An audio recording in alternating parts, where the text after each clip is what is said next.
উলামায়ে কেরামের সর্বজন শ্রদ্ধার নবী, আধ্যাত্মিক জগতের মহাসম্রাট, হাকিমুন নাফস হযরত মাওলানা মুফতি মুশতাকুন নবী সাহেব, হযরত মাওলানা মুফতি মুশতাকুন নবী সাহেব বারাকাল্লাহু ফি হায়াতিহি।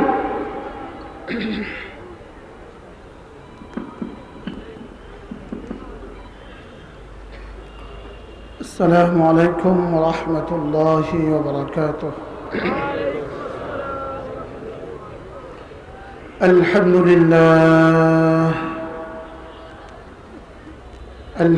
لله نحمده ونستعينه ونستغفره ونؤمن به ونتوكل عليه ونعوذ بالله من شرور أنفسنا ومن سيئات أعمالنا. من يهده الله فلا مضل له ومن يضلله فلا هادي له. ونشهد أن لا إله إلا الله وحده لا شريك له. ونشهد أن سيدنا محمدا عبده ورسوله. সকলে পড়ি আল্লাহুম্মা সাল্লি আলা মুহাম্মাদ وعلى آل محمد كما صليت على إبراهيم وعلى آل إبراهيم إنك حميد مجيد. اللهم بارك على محمد وعلى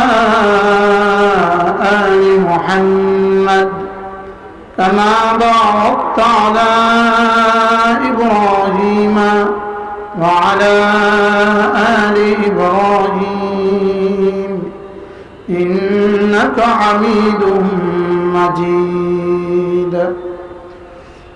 أما بعد فأعوذ بالله من الشيطان الرجيم. بسم الله الرحمن الرحيم.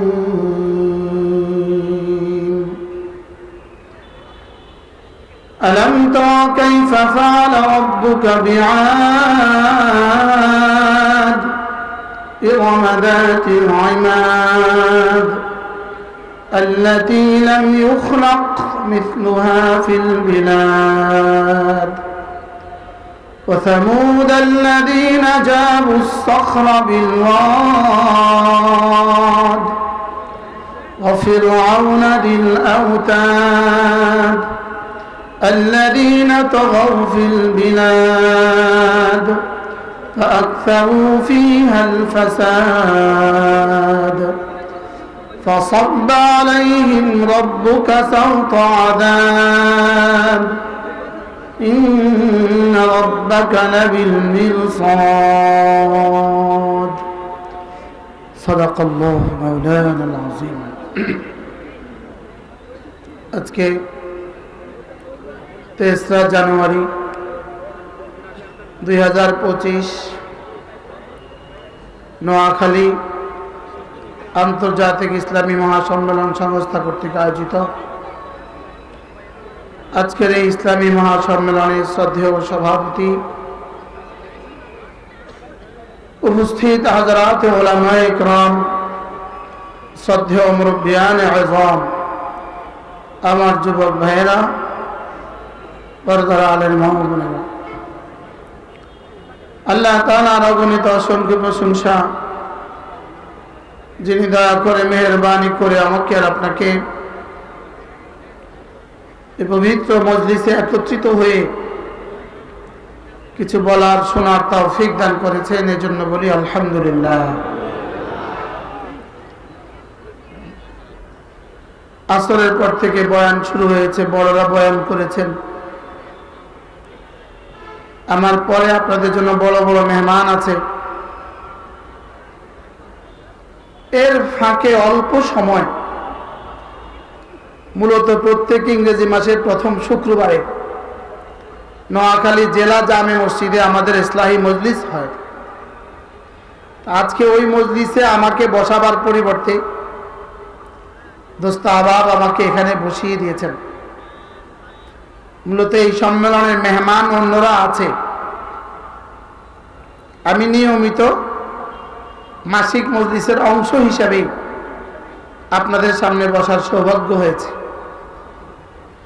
অল্প সময় আমি আপনাদের সামনে আমার পঠিত আয়াতে কারিমাগুলোর আলোকে দু চারটা কথা আরজ করব ইনশাআল্লাহ। আমার পঠিত আয়াতে কারিমাগুলো সূরাতুল ফজরের আয়াত। এই সূরাটার মধ্যে আল্লাহ তাআলা 5টা কসম খেয়েছেন। 5টা কসম খেয়ে আল্লাহ তাআলা যে কথাটা বোঝাতে চেয়েছেন, মুফাসসিরিন বলেন সেটা মাহজুফ, সেটা উজ্জ আছে। সেটা হলো আল্লাহ তাআলা কসম খেয়ে বলেন, আমি কাফেরদের শাস্তি দিবই দিব। বলেন, আমি কাফেরদের শাস্তি দিবই দিব, দুনিয়াতে আখিরাতে। বেঈমানের শাস্তি আখিরাতে নিশ্চিত। বলেন, বেঈমানের শাস্তি আখিরাতে নিশ্চিত, দুনিয়াতে অনিশ্চিত। বেঈমানের শাস্তি দুনিয়াতে হইতেও পারে, নাও হইতে পারে, আখিরাতে নিশ্চিত। আর মুমিনের গুনাহের সাজা দুনিয়াতেও অনিশ্চিত, আখিরাতেও অনিশ্চিত। দুনিয়াতেও হইতে পারে, আখিরাতেও হইতে পারে। লেকিন কাফেরদের সাজা আখিরাতে নিশ্চিত, দুনিয়াতে নাও হইতে পারে, হইতেও পারে। দুনিয়াতে অনিশ্চিত, আখিরাতে নিশ্চিত। আর মুমিনের সাজা হইতেও পারে, নাও হইতে পারে। এই পুরোটা সূরার মধ্যে আল্লাহ তাআলা কাফেরদেরকে শাস্তি দিবেন এই কথাটাকে কসম খেয়ে উদাহরণ দিয়ে বুঝিয়েছেন। প্রথমত কসম খেয়েছেন, 5টা কসম। ওয়াল ফজরে, আল্লাহ তাআলা বলেন আমি ফজরের কসম খেয়ে বলছি। 2 নাম্বার ওয়ালায়ালিন আশর, আমি 10 রাতের কসম খেয়ে বলছি। 3 নাম্বার ওয়াল শাফঈ, আমি জোড় বস্তুর কসম খেয়ে বলছি। ওয়াল ওয়াতরে, আমি বেজোড়ের কসম খেয়ে বলছি। ওয়াল লাইলি ইযা ইয়াসরি, রাত যখন চলে, রাত যখন চলে যায়, আমি রাতের কসম খেয়ে বলছি। কয়টা হলো কসম? 5টা। এই কসমগুলোর উপরে আলোচনা করার সময় আমাদের হবে না। মূলত কসমগুলো মাকসাদ আলাই না, এটা মূল উদ্দেশ্য না। এজন্য কসমগুলোর উপরে আলোচনা করার সুযোগ আমাদের হবে না। আল্লাহ তাআলা গায়রুল্লাহর কসম খেতে পারেন, লেকিন বান্দা গায়রুল্লাহর কসম খেতে পারে না। আল্লাহ তাআলার জন্য কোনো আহকামের পাবন্দি নেই, এজন্য আল্লাহ তাআলা কসম খেতে পারেন। মূলত আল্লাহ তাআলা কোনো কথাকে বোঝাবার জন্য কসম খাওয়ার প্রয়োজন পড়ে না। বাবা তার ছেলেকে বোঝাবার জন্য কসম খেতে হয় না, মা তার মেয়েকে বোঝাবার জন্য কসম খেতে হয় না। লেকিন আল্লাহ তাআলা আমাকে আর আপনাকে বোঝাবার জন্য 5টা কসম খেয়েছেন। কসম খাওয়ার পরে এরপর আল্লাহ তাআলা বলেন, হাল ফি যালিকা কসমুল লিযি হিজর, আমি যে 5টা কসম খেয়েছি, তুমি যদি আকলমন্দ হও, তুমি যদি বিবেকবান হও, তুমি যদি আকলওয়ালা হও, নিশ্চয়ই এর মধ্যে তোমার জন্য যথেষ্ট হয়ে গেছে। এর তর্জমা কোন মুফাসসিরিন এভাবে করেন, আমি যে তোমার জন্য 5টা কসম খেয়েছি তাতেও কি তোমার হবে না? আমি রব্বুল আলামিন তোমার জন্য কসম খেয়েছি, তোমাকে বোঝাবার জন্য আমি কসম খেয়েছি। রব বলেন আমি কসম খেয়েছি, এতেও কি তোমার হবে না? যেমন বাবা কসম খেয়ে বোঝাবার পরে কি বলে, আমি কসম খেয়ে বলছি, কিন্তু মা কসম খেয়ে বলে আমি কিন্তু কসম খেয়ে বলছি। তো আল্লাহ তাআলা বলেন হাল ফি যালিকা কাসাবুল লিযি হিজর, আকলওয়ালাদের জন্য এর মধ্যে রয়ে গেছে যথেষ্ট কসম, তোমার জন্য ভাবার বিষয় রয়ে গেছে, আমি তোমাকে কসম খেয়ে বলছি। আল্লাহ তাআলা কসম খেয়ে খেয়ে বলেন, এক নাম্বার কসম ফজরের কসম খেয়েছেন। মুফাসসিরিন বলেন আল্লাহ তাআলা ফজরের কসম খেলেন কেন? একজন মানুষের জীবনের সবচেয়ে দামি সময় হলো ফজরের সময়। বলেন একজন মানুষের জীবনের সবচেয়ে দামি সময় কি? ফজরের সময়। একজন মানুষের জীবনের সবচেয়ে দামি সময় হলো ফজরের সময়। এজন্য আল্লাহ তাআলা ফজরের সময়ের কসম খেয়েছেন। ফজরের নামাজের দাম আল্লাহ তাআলার কাছে সবচেয়ে বেশি। 5 নামাজের মধ্যে আল্লাহ তাআলার কাছে ফজরের দাম সবচেয়ে বেশি। এজন্য রাসূল করিম সাল্লাল্লাহু তাআলা আলাইহি ওয়াসাল্লাম ইরশাদ করেন, রাকাআতা সালাতুল ফজর, ফজরের 2 রাকাত নামাজ খায়রুম মিনাদ দুনিয়া ওয়া মা ফিহা, দুনিয়ার মধ্যে যা আছে তার চেয়েও দামি। এরপরে রাসূল বলেন, মান সাল্লা সালাতুল ফজর ফাহুয়া ফি জিম্মাতিল্লাহ, যে ফজরের নামাজ পড়লো সে আল্লাহ তাআলার জিম্মাদারিতে ঢুকে গেল। যে ফজর নামাজ পড়লো সে আল্লাহ তাআলার জিম্মাদারিতে ঢুকে গেল। ফজরের পরে কোন মানুষ যদি মাগরিবের পরে আর ফজরের পরে সূরা ইখলাস 3 বার পড়ে, সূরা ফালাক 3 বার পড়ে, সূরা নাস 3 বার পড়ে, সূরা ইখলাস কয়বার? 3 বার। সূরা ফালাক কয়বার? 3 বার। সূরা নাস কয়বার? 3 বার। এই 3টা সূরা যদি কোনো মানুষ ফজরের পরে 3 বার পড়ে, মাগরিবে পরে 3 বার পড়ে, রাসূল করিম সাল্লাল্লাহু তাআলা আলাইহি ওয়াসাল্লাম ইরশাদ করেন, তাজজিকা মিন কুল্লি শাই, আল্লাহর নবী বলেন এই 3টা সূরা তোমার জন্য যথেষ্ট হয়ে গেল। মোল্লা আলী কারি রাহমাতুল্লাহ আলাইহি 3টা তরজমা করেছেন। খাজাইনুল কুরআনের মধ্যে শাহ হাকিম মুহাম্মদ আখতার রাহমাহুল্লাহ তাআলা ওই 3 তরজমা নকল করেছেন।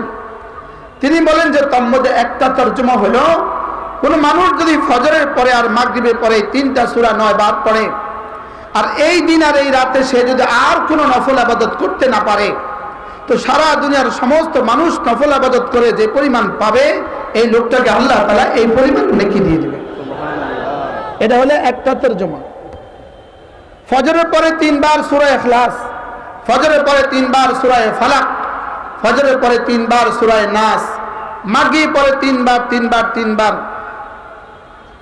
রাসূলের শব্দ তাজজিকা মিন কুল্লি শাই, তাজজিকা মিন কুল্লি শাই, এটা তরজমা আপনি কি দিয়ে করবেন? সারা দুনিয়ার সমস্ত মানুষ নওয়াফিল করে যে পরিমাণ পাবে, এই পরিমাণ যদি আপনি করতে না পারেন, কোত্থেকে পারবো আমি, তো রব আমাকে এই পরিমাণ দিয়ে দিবে। 2 নাম্বার তরজমা করলেন, সারা দুনিয়ার সমস্ত তোমার এই সারা দিন সারা রাত তোমার যত প্রয়োজন আছে, সমস্ত প্রয়োজনের জন্য এই 3টা সূরা যথেষ্ট হবে। 3 নাম্বার তরজমা হলো, এই দিন আর এই রাতে যত ক্ষতির সম্ভাবনা আছে, পৃথিবীতে যত ক্ষতির সম্ভাবনা আছে, আল্লাহ তাআলা বাতাসের মধ্যে যত ক্ষতি রেখে দিয়েছেন, মাটির মধ্যে যত ক্ষতি রেখে দিয়েছেন, পানির মধ্যে যত ক্ষতি রেখে দিয়েছেন, বান তুফানের মধ্যে যত ক্ষতি রেখে দিয়েছেন, গ্যাসের মধ্যে যত ক্ষতি রেখে দিয়েছেন, বিদ্যুতের মধ্যে যত ক্ষতি রেখে দিয়েছেন, আল্লাহ তাআলা যত ক্ষতি আমি জানি সেগুলো থেকে, যেগুলো আমি জানি না সেগুলো থেকে, যত ক্ষতি বিজ্ঞান জানে সেগুলো থেকে, যত ক্ষতি বিজ্ঞানও জানে না সেগুলো থেকেও আল্লাহ তাআলা হেফাজত করে। এবার বলুন তো দেখি কি কি আছে এর মধ্যে।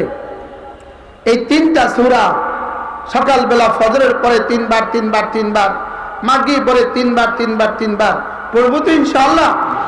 আজকে ওয়াজের জন্য আমার ছুটে যাবে, আমার লম্বা সফর আছে, এজন্য আমি আজকে এখন পড়বো আপনাদেরকে সহ। কেউ রাজি না ইনশাআল্লাহ? কত রাজি? হ্যাঁ, আমার ওয়াজের ক্ষতি হবে, লেকিন আমার জান বেঁচে যাবে। পড়েন বিসমিল্লাহির রহমানির রহিম, কুল হুয়াল্লাহু আহাদ, আল্লাহুস সামাদ, لم يلد ولم يولد ولم يكن له كفوا أحد بسم الله الرحمن الرحيم قل هو الله أحد الله الصمد لم يلد ولم يولد ولم يكن له كفوا أحد بسم الله الرحمن الرحيم قل هو الله أحد الله الصمد لم يلد ولم يولد ولم يكن له كفوا أحد بسم الله الرحمن الرحيم قل أعوذ برب الفلق من شر ما خلق ومن شر غاسق إذا وقب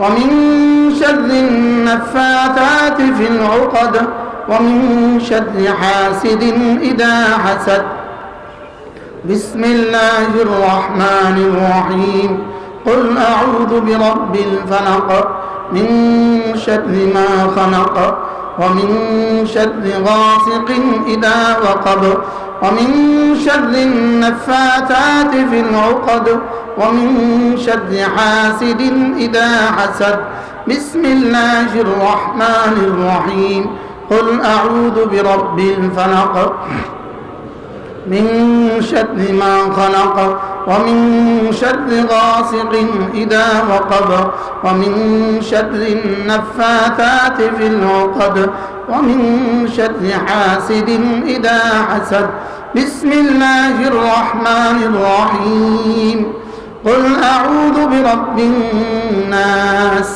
ملك الناس إله الناس من شر الوسواس الخناس الذي يوسوس في صدور الناس من الجنة والناس بسم الله الرحمن الرحيم قل أعوذ برب الناس ملك الناس إله الناس من شر الوسواس الخناس الذي يوسوس في صدور الناس من الجنة والناس بسم الله الرحمن الرحيم قل أعوذ برب الناس ملك الناس إله الناس من شر الوسواس الخناس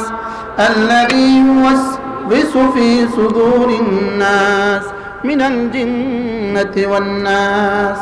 এভাবে সকালে 3 মিনিট, মাগরিবের পরে 3 মিনিট, পারবো না ইনশাআল্লাহ? সবাই বলেন ইনশাআল্লাহ, বলেন, আবার বলেন ইনশাআল্লাহ। আল্লামা তাকি উসমানী দামাত বারাকাতুহুম বলেন, দুনিয়াতে দুই ধরনের সংগঠন আছে। এক ধরনের সংগঠন হলো ইনফিরাদি জিন্দেগির ফিকির করে, আরেক ধরনের সংগঠন হলো ইজতেমাই জীবনের ফিকির করে। এক ধরনের সংগঠন ব্যক্তিগত জীবনের ফিকির করে, আরেক ধরনের সংগঠন সামাজিক জীবনের ফিকির করে। কি করে? এক ধরনের সংগঠন ব্যক্তিগত জীবনের ফিকির করে, আরেক ধরনের সংগঠন সামাজিক জীবনের ফিকির করে। আল্লামা তাকি উসমানী দামাত বারাকাতুহুম বলেন, যতক্ষণ পর্যন্ত ব্যক্তি জীবনওয়ালারা সামাজিক জীবনের ফিকির করবে না, আর যতক্ষণ পর্যন্ত সামাজিক জীবনওয়ালারা ব্যক্তি জীবনের ফিকির করবে না, ততক্ষণ পর্যন্ত হেদায়েত ওজুদে আসবে না। বুঝেন নাই কিছুই। ব্যক্তি জীবনওয়ালারা কি করতে হবে? সামাজিক জীবনের কি করতে হবে? ফিকির করা লাগবে। আর সামাজিক জীবনওয়ালারা ব্যক্তি জীবনের কি করা লাগবে? ব্যক্তি ভুলে সমাজ হবে না, সমাজ ভুলে শুধু ব্যক্তি দিয়ে হবে না। ব্যক্তি ভুলে সমাজ হবে না, আর সমাজ ভুলে শুধু ব্যক্তি দিয়ে কি? শুধু ব্যক্তি দিয়ে ব্যক্তি বাঁচা যেতে পারে। এই জন্য আমাদের নিজই জিন্দিগি, আপনার জিন্দিগি, নিজের জীবনকেও উঠাইতে হবে আল্লাহর দ্বীনের উপরে, আর সমাজকেও উঠাইতে হবে। এই দুই ফিকির আমাদেরকে একসাথে করতে হবে। নিজেকে ভুলে গিয়ে নয়, নিজেকে কি নয় বলেন, নিজেকে ভুলে গিয়ে নয়, নিজের আখিরাত ভুলে গিয়ে আরেকজনের আখিরাত না গোছানো। যে নিজের আখিরাত ভুলে গিয়ে আরেকজনের আখিরাত গোছাইতে যায়, তার নিজের আখিরাতও হয় না, আরেকজনের আখিরাতও হয় না। এই জন্য আমাকে আমার আখিরাত জন্য কি, আমি যেন আমার আখিরাত ভুলে না যাই, আমি যেন আমার জীবনকে ভুলে না যাই, আর সমাজের জীবনও যেন আমি ভুলে না যাই।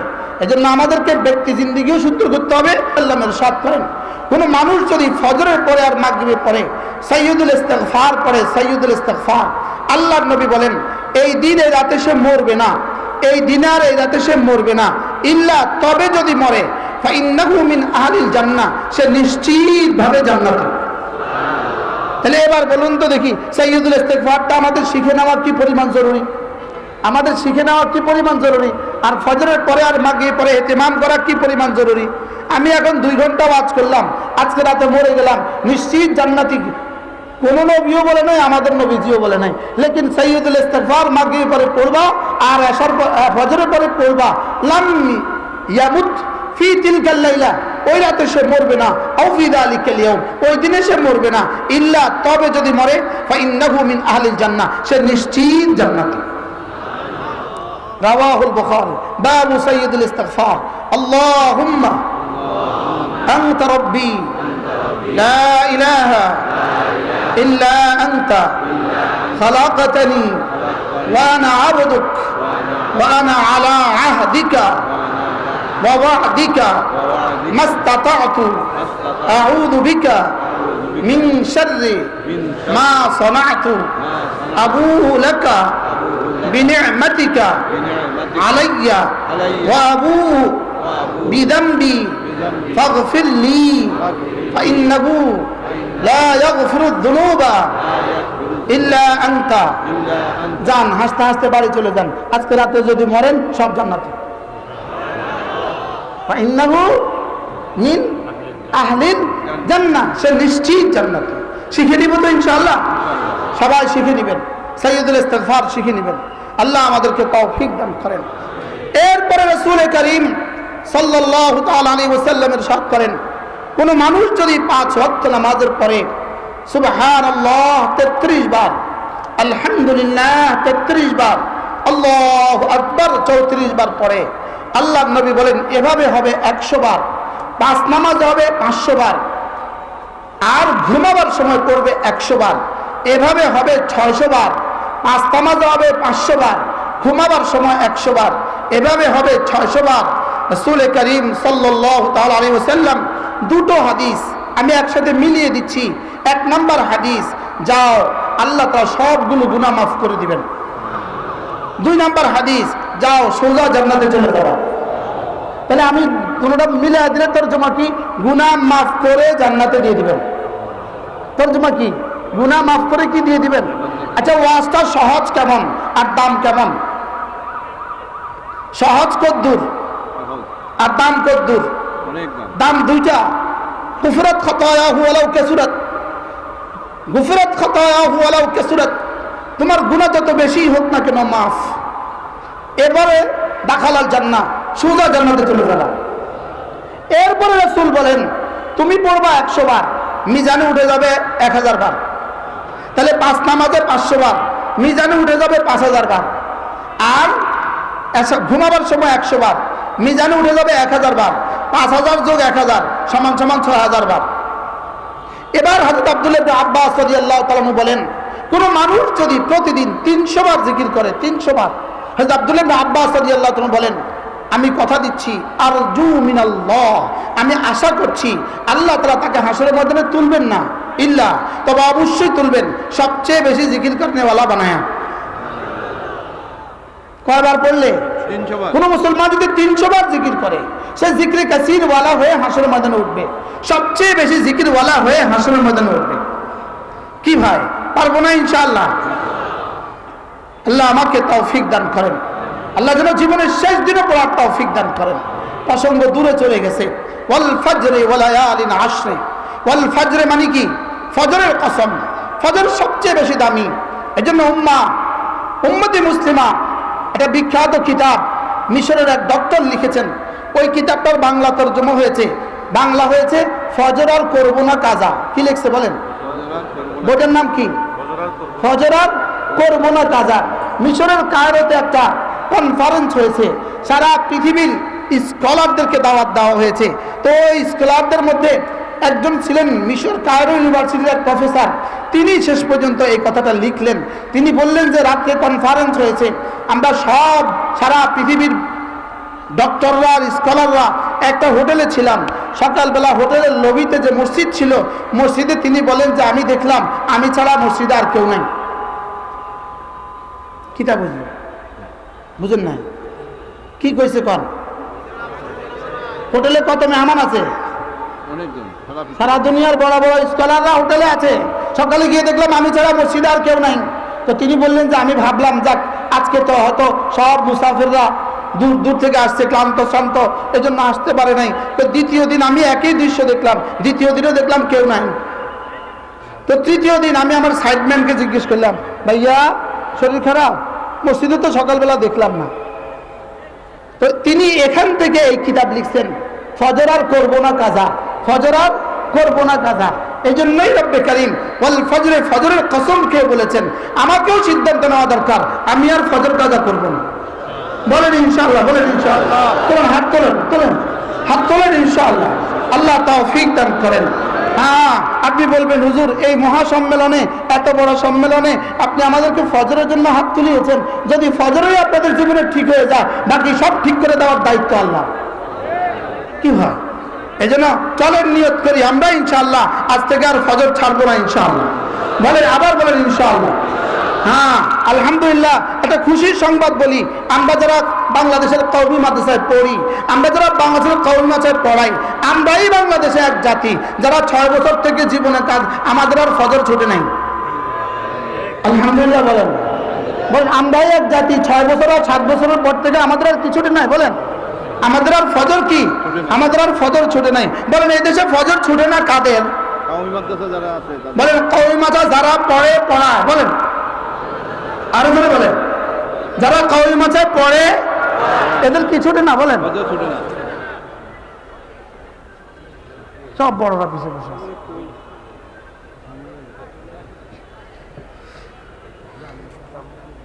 মা আরো বড় বড় যারা ফজর পড়ে পড়া এদের কি ছুটে না? বলেন কওমি মাদ্রাসায় পড়ে পড়া এদের কি ছুটে না? আবার বলেন এদের কি ছুটে না?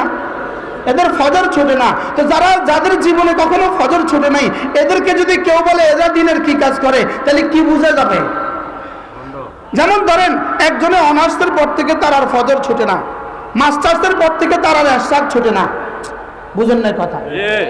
মাস্টার্সের পর থেকে তার আর কিছু না, এশরাক ছুটে না। মাস্টার্সের পর থেকে বা অনার্স 3rd ইয়ারের পর থেকে, অনার্স 2nd ইয়ারের পর থেকে তার আর তাহাজ্জুদ ছুটে না। আপনি বলুন তো দেখি, বুঝে থাকলে বলুন তো দেখি, কত বছর একটা না তাহাজ্জুদ পড়লে একদিনের ফজরের কাফারা হবে? বুঝতে পারলাম? সারা জীবনের তাহাজ্জুদ দিয়ে একদিনের ফজরের কাফারা হবে? আবার বলেন সারা জীবনের তাহাজ্জুদ দিয়ে একদিনের ফজরের কাফারা হবে? তো এখন বাংলাদেশে বাকিওয়ালা নগদ ডলারে ধমকা। কারা কাদেরকে ধমকায়? বলেন বাকিওয়ালা কি? বাকিওয়ালা নগদ ডলারে ধমকা। তো সারা জীবনের বাকি রয়ে গেছে গা, এতে নগদ ডলারে ধমকা। এই জন্য আমরাই এক জাতি, বুকে হাত দিয়ে তো আমরা বলতে পারি আমরাই কওমি মাদ্রাসার পড়ুয়ার এক জাতি, আমরাই দা বন্ধুরা এক জাতি। আমরা আলহামদুলিল্লাহ ফজরও পড়ি, তাহাজ্জুদও পড়ি। আলহামদুলিল্লাহ আমাদের ফজর ছুটে না। বলেন আমাদের কি ছুটে না? বলেন এজন্য মান সাল্লা সালাতাল ফজর ফাহুয়া ফি জিম্মাতিল্লাহ, ফজর নামাজ যে পড়ে আল্লাহ তাআলার জিম্মাতে সে ঢুকে যায়। এজন্য আমরা আল্লাহর জিম্মাতে আছি আলহামদুলিল্লাহ। বলেন আমরা কার জিম্মাতে আছি? বলেন এই হাদিসের শেষ অংশে আছে মান সাল্লা সালাতাল ফজর ফাহুয়া ফি জিম্মাতিল্লাহ। এর শেষ অংশে আছে যে আল্লাহর জিম্মাতে অধিকার হরণ করে, যে আল্লাহর জিম্মায় কাউকে খুন করে, যে আল্লাহর জিম্মায় কাউকে আঘাত করে, আল্লাহর জিম্মাতে থাকা কাউকে যদি আঘাত করে আল্লাহ তাআলা তার ঘাড় মটকায়া দেয়। এই হাদিসের শেষ অংশে আছে, রাওয়াহুল বুখারী। আল্লাহর জিম্মাতে আল্লাহ ওয়ামান ইয়াতিক মা ফি জিম্মাতিল্লাহ, যে আল্লাহর জিম্মাতে থাকা কারণে যদি আঘাত করে তা আল্লাহ তাআলা তার ঘাড় মটকায়া দেয়। এজন্য আমরা কার জিম্মাতে আছি? বলেন কার জিম্মা? আবার আমরা কার জিম্মা? আল্লাহর জিম্মা। আমরা সরাসরি আল্লাহর জিম্মা। আমরা কেন আল্লাহর জিম্মা? আরো কারণ আছে। আল্লাহ তাআলা বলেন শাহিদাল্লাহু আন্নাহু লা ইলাহা ইল্লা হু ওয়াল মালাইকাতু ওয়া উলুল ইলমি কাইমান বিল কিসত লা ইলাহা ইল্লা হুয়াল আজিজুল হাকীম। আল্লাহ তাআলা বলেন আমি হলাম বাদী, আমি হলাম কি? আল্লাহ হলেন বাদী, পৃথিবীর সমস্ত কুফফার হলো বিবাদী, সমস্ত কুফফার হলো বিবাদী। আর মামলাটা হলো লা ইলাহা ইল্লাল্লাহ। লা ইলাহা ইল্লাল্লাহ হলো কি মামলা, বলেন মামলা কি? লা ইলাহা ইল্লাল্লাহ, এটা হলো দাবি। লা ইলাহা ইল্লাল্লাহ হলো কি দাবি, মুকদ্দমা হলো লা ইলাহা ইল্লাল্লাহ। আর বাদী কে? আল্লাহ স্বয়ং বাদী। এবার বিবাদী কে? সারা পৃথিবীর সমস্ত কুফফারদের সামনে আল্লাহ তাআলা আওয়াজ তুলেছেন, দাবি তুলেছেন লা ইলাহা ইল্লাল্লাহ, আল্লাহ ছাড়া কোনো মাবুদ নেই। এ হলো আল্লাহ তাআলার পক্ষ থেকে দাবি। আমি যেন জিজ্ঞেস করলাম, আল্লাহ আপনি ছাড়া কোনো মাবুদ নেই, এটা যদি দাবি হয়, দাবির পক্ষে কিন্তু সাক্ষী লাগে, দাবির পক্ষে কিন্তু সাক্ষী লাগে। আপনার এই দাবির পক্ষে সাক্ষী কি? তা আল্লাহ তাআলা বলেন, আমার এই দাবির পক্ষে 1 নম্বর সাক্ষী আল্লাহ, আমি নিজের সাক্ষী। 2 নম্বর সাক্ষী ওয়াল মালায়েকা, আমার সমস্ত ফেরেশতারা সাক্ষী। 3 নম্বর সাক্ষী উলুল ইলমে, যাদের কলিজা আমি ইলম দিয়েছি, ইলম ওয়ালারা আমার এই মামলার পক্ষে সাক্ষী। বলেন আল্লাহর মামলার পক্ষে সাক্ষী কে কে? বলেন বলেন আল্লাহ নিজেই। বলেন কে? 2 নাম্বার ফেরেশতারা, 3 নাম্বার আমি যদি বিবাদী হই, বিবাদী কিন্তু সাক্ষী দেখা ছাড়া বিবাদী সাক্ষী গ্রহণ করতে রাজি না। কেন? আমি সাক্ষী দেখি নাই। তা আল্লাহ দেখা যায় না, ফেরেশতা দেখা যায় না, তো বিবাদী সাক্ষী গ্রহণ করবে কেন? মামলা গ্রহণ করবে কেন? এই মোকদ্দমা গ্রহণ করবে কেন? এই দাবি গ্রহণ করবে কেন? এই জন্য আল্লাহ তাআলা বলেন, সাক্ষী আমি, যাও আমাকে তো দেখা যায় না। সাক্ষী আমার ফেরেশতারা, যাও আমার ফেরেশতাদেরকেও দেখা যায় না। এবার যাদেরকে দেখা যায় তাদেরকে সাক্ষী বানায় দিলাম। উলুল ইলমে কাইমান বিল কিসতে, সারা দুনিয়াতে যাদের কলিজা আমি ইলম দিয়েছি এরা হলো সাক্ষী। এবার বলেন মামলাটা কি? আবার বলেন মামলাটা কি? লা ইলাহা ইল্লাল্লাহ। এজন্য আমাদের দাওয়াতে তাবলীগের অপর নাম ছিল তাহরিক ঈমান, এটার নাম ছিল তাহরিক ঈমান। এটা ছিল লা ইলাহা ইল্লাল্লাহ আন্দোলন। এটা কিসের আন্দোলন? বলেন লা ইলাহা ইল্লাল্লাহর আন্দোলন। তো লা ইলাহা ইল্লাল্লাহর আন্দোলন হবে, আল্লাহ হবেন সাক্ষী। আর কে সাক্ষী? ফেরেশতারা হবেন সাক্ষী। আর কে সাক্ষী? উলামা ইকরাম হবেন কি সাক্ষী। এই জন্য ইহুদিরা চিন্তা করলো, না না না, যতদিন সাক্ষী থাকবে ততদিন এই মামলা চলতে থাকবে, এই মামলার রায় হয়ে যাবে। যতদিন এই সাক্ষীরা বহাল থাকবে ততদিন লা ইলাহা ইল্লাল্লাহ শুধুই ছড়তে থাকবে, শুধুই মানুষ কবুল করতে থাকবে। পৃথিবীর মসজিদেও লা ইলাহা ইল্লাল্লাহ জেগে উঠবে, পৃথিবীর মাগরিবেও লা ইলাহা ইল্লাল্লাহ জেগে উঠবে, মসজিদেও জেগে উঠবে, মাগরিবেও জেগে উঠবে, শিমালেও জেগে উঠবে, জুনুবেও জেগে উঠবে। আমেরিকায় কোনো দ্বীপ হবে, সেখানেও লা ইলাহা ইল্লাল্লাহ ওয়ালা হবে। আটলান্টিক মহাসাগর কোনো দ্বীপ হবে, সেখানেও লা ইলাহা ইল্লাল্লাহ ওয়ালা হবে। ওরা দেখলো গবেষণা করে সাক্ষী কারা? সাক্ষী হলো উলামা ইকরাম। এবার দেখলো উলামা ইকরামকে যদি বিতর্ক করে দিতে পারো, এদেরকে যদি ক্ষান্ত করে দিতে পারো, এদের থেকে যদি উম্মতকে বিচ্ছিন্ন করে দিতে পারো, ওদেরকে যদি 2-4 জনকে মাইরা মাইরা পিটায় পিটায় যদি এদেরকে শেষ করে দিতে পারো, তো কালেমা তাইয়্যিবা লা ইলাহা ইল্লাল্লাহ শেষ হয়ে যাবে। এজন্য এরা পৃথিবীতে হাজারো দল উপদল তুলছে। এরা তুলছিল কাদিয়ানীদেরকে তুলছে, লেকিন উম্মত ওদেরকে খায় নাই, ওদেরকে ঘৃণাভরে প্রত্যাখ্যান করছে। ওরা রাজবিদেরকে তুলছে, উম্মত ঘৃণাভরে প্রত্যাখ্যান করছে। ওরা হাদিস তুলছে, উম্মত ঘৃণাভরে প্রত্যাখ্যান করছে। যাকেই তুলে তাকেই উম্মত ঘৃণাভরে প্রত্যাখ্যান করে। শেষ তো তারা সাদিয়ানি গুন্ডাদেরকে আমাদের বিরুদ্ধে তুলছে, লা ইলাহা ইল্লাল্লাহ সাক্ষীদের বিরুদ্ধে তুলছে, এই গুন্ডাদেরকে তুলছে, খুনিদেরকে তুলছে, ওয়াসিফগণদেরকে তুলছে। রব্বে কারীমের সিদ্ধান্ত আমার আমার আমার সাক্ষীদেরকে হত্যা করে আমার সাক্ষী জমিন থেকে বন্ধ করে দিবা, এটা হবে না, হবে না, হবে না। হত্যার মূল কারণ কি বুঝে আসছে? বলেন সাক্ষীদেরকে, বলেন সাক্ষী মারা, বলেন কি মারা? কি মারা? তাহলে সাক্ষী মারার উদ্দেশ্য কি? মামলা গায়েব করা। মামলা গায়েব করা। সাক্ষী মারার উদ্দেশ্য কি? বলেন। আবার বলেন সাক্ষী মারার মূল উদ্দেশ্য কি? ওরা মনে করছে 4 জনকে হত্যা করে দিলেই মাদ্রাসা মিটে যাবে। না না, 40 জনকে হত্যা করলেও মিটবে না। না না, 4000 হত্যা করলেও মিটবে না। না না, 40,000 হত্যা করলেও মিটবে না। না না, 40 লাখ হত্যা করলেও মিটবে না। ইসলাম মিটাবার জন্য আসে নাই, কালেমা মিটার জন্য আসে নাই, কোরআন মিটার জন্য আসে নাই। এজন্য 4 জনকে হত্যা করছে। কয়জনকে? কয়জনকে হত্যা করছে? বলো। হত্যা করছে কি লিগা? মামলা সাক্ষী কি করার জন্য?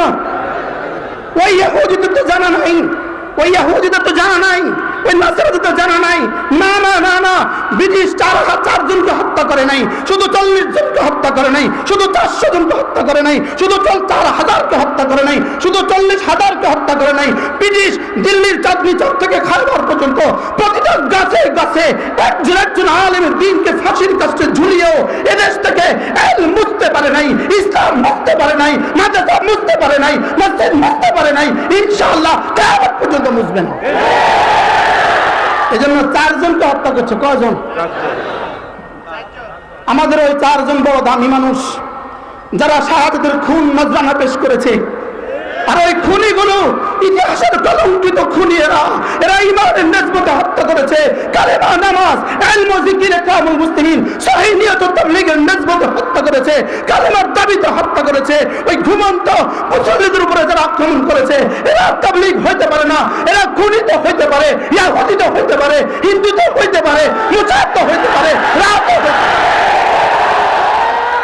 এরা কালেমাওয়ালা হইতে পারে না, এরা কালেমাওয়ালা হইতে পারে না, এরা কালেমাওয়ালা হইতে পারে না, এরা ঈমানওয়ালা হইতে পারে না, এরা নামাজওয়ালা হইতে পারে না, এরা ইলম ও জিকিরওয়ালা হইতে পারে না, এরা ইকরামুল মুসলিমিনওয়ালা হইতে পারে না, এরা সহিহ নিয়তওয়ালা হইতে পারে না, খুনি সহিহ নিয়তওয়ালা হইতে পারে না, খুনি তাবলীগওয়ালা হইতে পারে না। খুনি কি হইতে পারে না বলেন? খুনি তাবলীগওয়ালা। ইসলামের দালালেরা হুঁশিয়ার সাবধান, ভারতের দালালেরা হুঁশিয়ার সাবধান। শুধু শুধু আমাদেরকে আমাদের মুভমেন্টকে পরিবর্তন করে দেওয়ার জন্য, আমাদের গতিকে পরিবর্তন করে দেওয়ার জন্য এক নাটকের পরে আরেক নাটক সৃষ্টি করে। এক নাটকের পরে কি আরেক নাটক সৃষ্টি করে কি করার জন্য? শেষ পর্যন্ত যখন দেখছে না রক্ষা নাই, এবার আমাদের সচিবালয়ে আগুন লাগায়া আমাদের আবার পাল্টা দেওয়ার চেষ্টা করছে। বাস্তব না বাস্তব? এক নাটকের পরে কি করছে? আরেক নাটক করছে, এক নাটকের পরে আরেক নাটক করছে।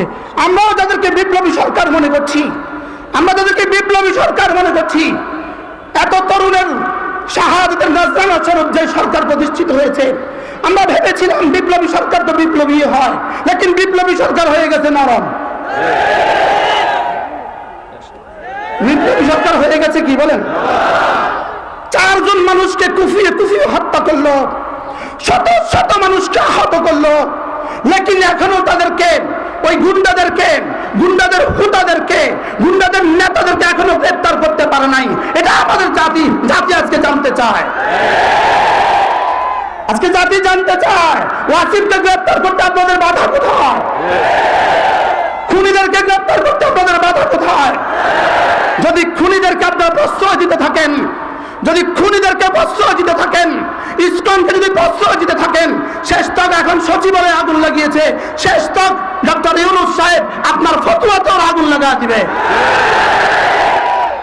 খুনিদেরকে দমন করতে হয়, খুনিদেরকে লালন করতে হয় না। খুনিদেরকে দমন করতে হয় না লালন করতে হয়?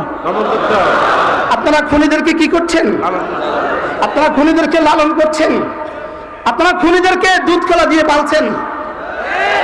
যারা 16 বছর ধরে এদেশের খুনের রাজত্ব কায়েম করেছিল, গুমের রাজত্ব কায়েম করেছিল, আপনারা তাদেরকে ক্যান্টনমেন্টে পাহারা দিচ্ছেন। জাতি আপনাদেরকেও ছাড়বে না, জাতি আপনাদেরকেও ছাড়বে না। জাতি জানে, জাতির সামনে আজকে স্পষ্ট কারা ফ্যাসিস্টের গুন্ডাদেরকে ক্যান্টনমেন্টে রেখে রেখে দুধ কলা দিয়ে পালছেন। আপনারা জাতি জানে, জাতি ইনশাআল্লাহ এরও বিচার হবে, জাতির আদালতে ইনশাআল্লাহ এরও বিচার হবে। এজন্য খুনিদেরকে দমন করা না খুনিদেরকে লালন করা?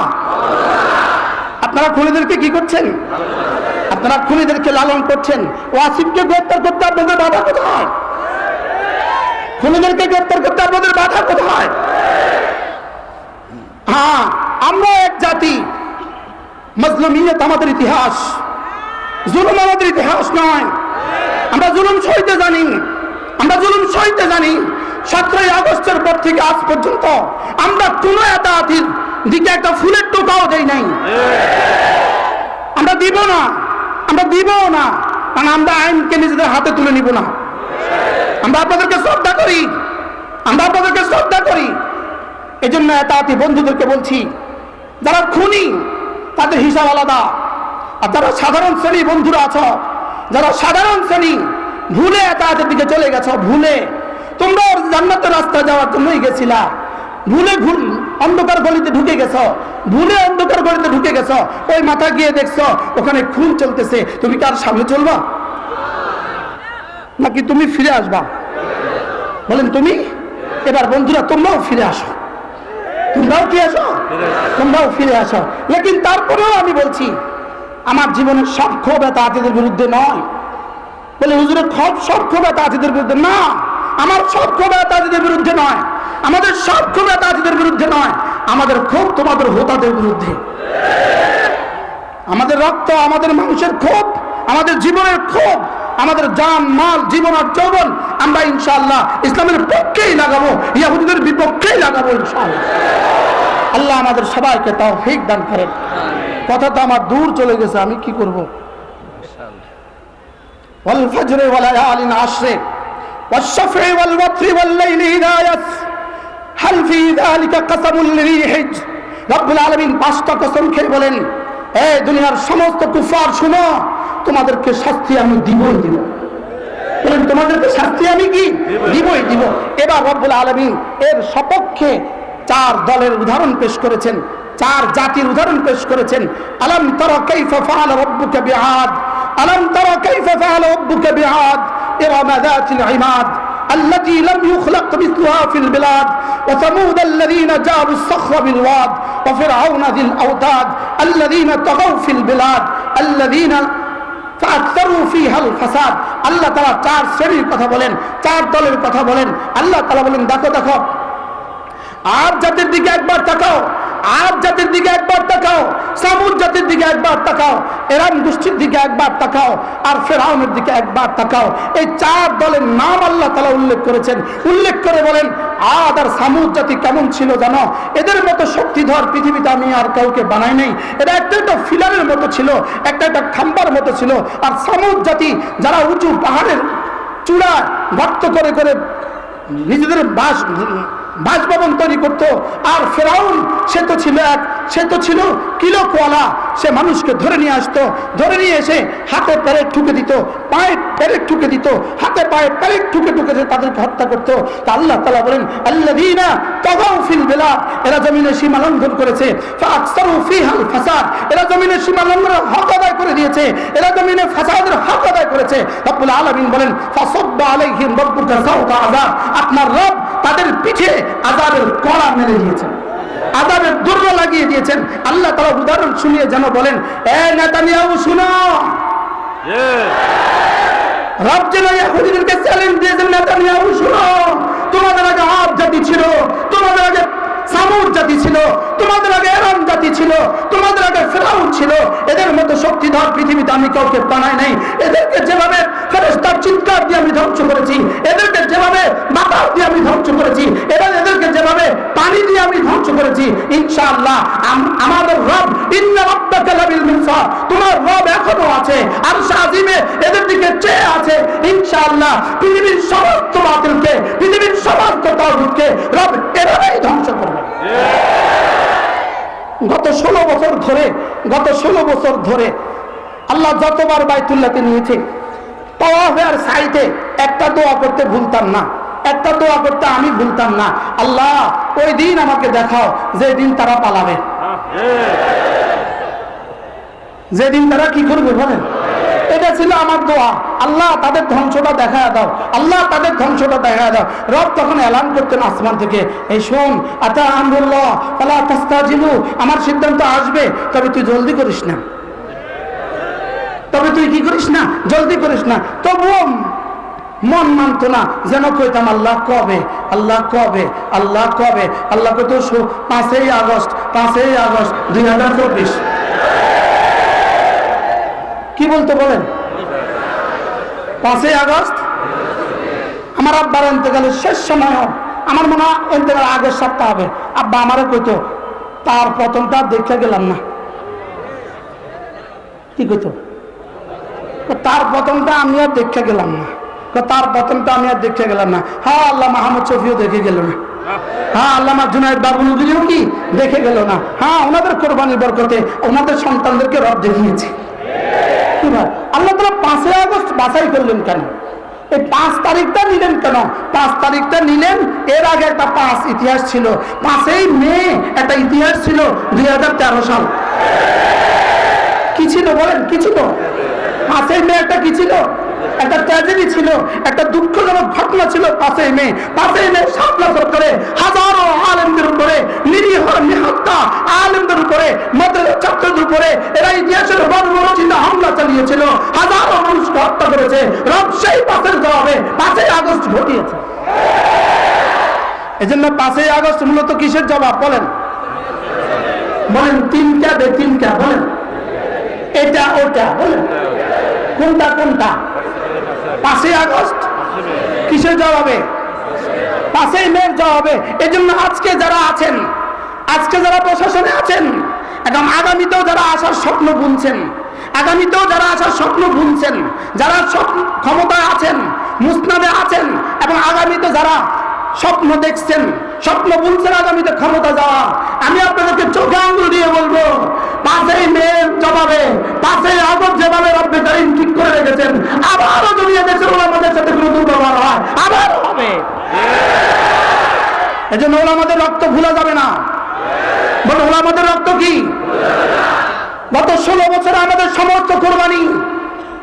বারবার বলে ছাত্র জনতার আন্দোলন, কেন এখানে বলা হয় না 16 বছর ওলামাদের আন্দোলন? শুধু ছাত্র জনতার আন্দোলন, শুধু ছাত্র জনতার আন্দোলন না, ওলামাদের আন্দোলন ছিল। 16 বছরে আমাদের রক্ত ছিল কি ছিল না? খাবারের শেষ লোকমা দিয়ে পেট ভরে না, খাবারের শেষ লোকমা দিয়ে প্রথম লোকমারও দখল আছে না নাই? তাহলে 5ই মে 2013 দখল আছে না নাই? আল্লামা আহমদ শফির উপরে জুলুমের দখল আছে না নাই? আল্লামা জুনায়েদ বাবুনগরীর রিমান্ডের শাস্তিগুলো আছে না নাই? আমরা মুশতাকুন নবী তারা আমাদের জেল জুলুমগুলো আছে না নাই? আমাদের গুণগুলো আছে না নাই? অতএব আগামী ইতিহাস যেন এদেশে আমাদের রক্ত না ভুলে, আমাদের রক্ত যেন আগামী ইতিহাস। এখনই তো ভুলে গিয়েছেন, কেন 17 তারিখে জবাব দিচ্ছেন না? কেন 17 তারিখে জবাব দিচ্ছেন না? প্রতিদিন শুধু এক কথা বলেন, ছাত্র জনতার আন্দোলন। ছাত্র জনতার আন্দোলন ছিল জুলাই আর আগস্ট, আমাদের আন্দোলন ছিল গত 16 বছর। হেফাজতে ইসলাম বাংলাদেশের আন্দোলন ছিল গত 16 বছর। গত 16 বছর রক্ত কারা দিয়েছে? আমরাই দিয়েছি। কুড়ালের শেষ আঘাত দিয়ে গাছ পড়ে না, কুঠারের শেষ আঘাত দিয়ে গাছ পড়ে না। প্রথম থেকে শেষ পর্যন্ত যতগুলো কুফ ছিল সমস্ত কুফই ছিল গাছ পড়ার জন্য জরুরি। অতএব গত 16 বছর রক্ত কাদের ছিল? একবার কল্পনা তো করেন, আল্লামা বাবুনগরীকে কিভাবে নির্যাতন করা হয়েছে, কিভাবে এই বয়োজ্যেষ্ঠ মুহাদ্দিসকে, উপমহাদেশের সর্বশ্রেষ্ঠ মুহাদ্দিসকে, হাদিস বিশারদকে কিভাবে নির্যাতন করা হয়েছে, একটু তো ভাবতে হবে আপনাদেরকে। অতএব আমাদেরকে কি করা যাবে না? আমাদের রক্তকে, আমাদের রক্ত ভুলা যাবে না। যদি আমাদের রক্ত কেউ ভুলে, ফাসাব্বা আলাইহিম রাব্বুকা সাওতা আযাব, ফাসাব্বা আলাইহিম রাব্বুকা সাওতা আযাব, ইন্না রাব্বাকা লাবিল মিরসাদ। রব্বুল আলামিন বলেন, আমি আরশে আজিমে পাহারা চৌকি বানিয়েছি, আমি আরশে আজিমে পাহারা চৌকি বানিয়েছি। পাহারা চৌকিতে বসে বসে, পাহারা চৌকিতে দাঁড়িয়ে দাঁড়িয়ে আমি পাহারা দিচ্ছি। আমি চোখে চোখে রাখছি, আমি চোখে চোখে রাখছি, আমি চোখে চোখে রাখছি। আমি আমার ফরমাবরদারকেও চোখে চোখে রাখি, আমি আমার নাফরমানদেরকেও চোখে চোখে রাখি। যারা আমার জন্য জান লাগায় তাদেরকেও আমি চোখে চোখে রাখি পুরস্কার দেওয়ার জন্য। আর যারা আমার জন্য, আমার বিপক্ষে জান মাল লাগায় তাদেরকেও আমি চোখে চোখে রাখি সাজা দেওয়ার জন্য। এই জন্য 2024 সাল ছিল উম্মতের জন্য বড় সুসংবাদ। 2024 সাল, বিগত 2024 সাল ছিল শুধুই ভাগার বছর। 5ই আগস্ট পৃথিবীর লেডি ফেরাউন ভেঙে গেছে। আর 7ই ডিসেম্বর পৃথিবীর আরেক ফেরাউন বাশার আল আসাদ সে ভেঙে গেছে। ইনশাআল্লাহ 2025 ইনশাআল্লাহ এটা নেতানিয়াহুর ভাগার বছর। বলেন ইনশাআল্লাহ, বলেন ইনশাআল্লাহ। তার সামনে 3টা রাস্তা খোলা আছে। ইসরায়েলের প্রধানমন্ত্রী নেতানিয়াহু খুন খান, তার সামনে 3টা রাস্তা খোলা। ইনশাআল্লাহ 3টা থেকে খালি হবে না পৃথিবী। হয় নিজে সে আত্মহত্যা করবে, অথবা দেশ ত্যাগ করবে, অথবা সে বন্দী হবে। বলেন ইনশাআল্লাহ, বলেন ইনশাআল্লাহ, আবার বলেন ইনশাআল্লাহ। ইন্না মিনাল ইবাদ ইজা আকসামা আলাল্লাহ লা আবাররাহুল্লাহ, আল্লাহর কিছু প্রিয় বন্ধু আছে, এরা যখন কসম খেয়ে কিছু বলে দেয় তো আল্লাহ তাআলা এই কথা শুনে। গত 16 বছরে আমাদের কেউ না কেউ বলছিল বাংলা সাইডা ভারত যা, বাংলা সাইডা ভারত যা, চশমা আলী বুবু যান, বাংলা সাইডা ভারত যান। কার কথা যে রব আরশে আজিমে এই কথা যে এভাবে কবুল করবে এটা আমাদের ধারণা ছিল না। কিভাবে কবুল করছে? কত ভাগ? 100 ভাগ। প্যাকেটটাও গেছে, পিঠেরটাও গেছে। বলেন প্যাকেটটাও গেছে, পিঠেরটাও গেছে। বাংলা সাইডা ভারত যা। এরা সারা পৃথিবীতে বাড়ি বানিয়েছে, আমেরিকাতে বাড়ি বানিয়েছে, কি বলে জাপানে বাড়ি বানিয়েছে, সুইজারল্যান্ডে বাড়ি বানিয়েছে, কানাডায় বাড়ি বানিয়েছে, লন্ডনে বাড়ি বানিয়েছে, দুবাই বাড়ি বানিয়েছে। শেষ তো কোনো দেশের বাড়িতে আর যাওয়ার সুযোগ হয় নাই, শুধু যাওয়ার সুযোগ হয়েছে ওই দেশ যে দেশের উপর আমরা স্লোগান দিয়েছিলাম বাংলা সাইডা ভারত যা। আর ওই দেশে এখন সকাল সন্ধ্যায় তাদেরকে গরুর পেশাব দিয়ে পবিত্র করে। কি করে? আমাদেরকে 16 বছরে এত সার্ভিস দিয়েছেন, এই জন্য এখন আপনাদেরকে গরুর পেশাব দিয়ে, গৌমূত্র দিয়া, বলেন কি দিয়া? গৌমূত্র দিয়ে তাদেরকে এখন পরিশুদ্ধ করে, বিশুদ্ধ করে। সকাল সন্ধ্যায় গৌমূত্র দিয়ে কি করে বলেন? বিশুদ্ধ করে। আর ওখানে বসে বসে তারা ষড়যন্ত্র পাকায়, মাঝে মাঝে বলে ছট করে চলে আসবো। জি না, ছট করে আসা যাবে না। বলেন ইনশাআল্লাহ, বলেন ইনশাআল্লাহ, আবার বলেন ইনশাআল্লাহ। এটা পৃথিবীর ইতিহাসে নাই যে ভেঙে গেছে। আমরা আমরা আমরা আলহামদুলিল্লাহ আমরা ব্যবহৃত টিস্যু আর পকেটে লই না। কি বলছি বলেন? আমরা এত খবিস হই নাই ব্যবহৃত টিস্যু পকেটে লইতে। ব্যবহৃত টিস্যু ওরাই পকেটে লয় যারা গরুর পেশাব খায়। এই জন্য পৃথিবীর কোথাও তাদের জায়গা দেয় নাই। দুবাইওয়ালা বলে না ব্যবহৃত টিস্যু নিব না, আমেরিকা বলে না ব্যবহৃত টিস্যু নিতাম না, কানাডা বলে না না ব্যবহৃত টিস্যু আমরা নেই না। ব্যবহৃত টিস্যু ব্যবহার করে কারা? ও যারা কি করে, যারা গরুর পেশাব পান করে তারাই ব্যবহৃত টিস্যু ব্যবহার করে। এই জন্য এখানেই তোদের দাফন হবে। বলেন না ইনশাআল্লাহ, বলেন না ইনশাআল্লাহ। ইনশাআল্লাহ দাফন ওখানেই হবে ইনশাআল্লাহ, বলেন ইনশাআল্লাহ। ফাসাব্বা আলাইহিম রাব্বুকা সাওতা আযাব, আযাবের চাবুক মারবে, আযাবের চাবুক। এজন্য যারা এখন 17 তারিখে যখন বসছিল, মিটিং বসছিল 17 তারিখে, অলরেডি মিটিংরত অবস্থায় রাত 3টা বাজে মিটিং বসে গেছে। এদের হাতে 5 দিনের জন্য টঙ্গী মাঠটা দিয়ে দিবে, টঙ্গীর মাঠ এদের কাছে দিয়ে দিবে, এরা 5 দিন জোর করবে। মিটিং অলরেডি বসে গেছে।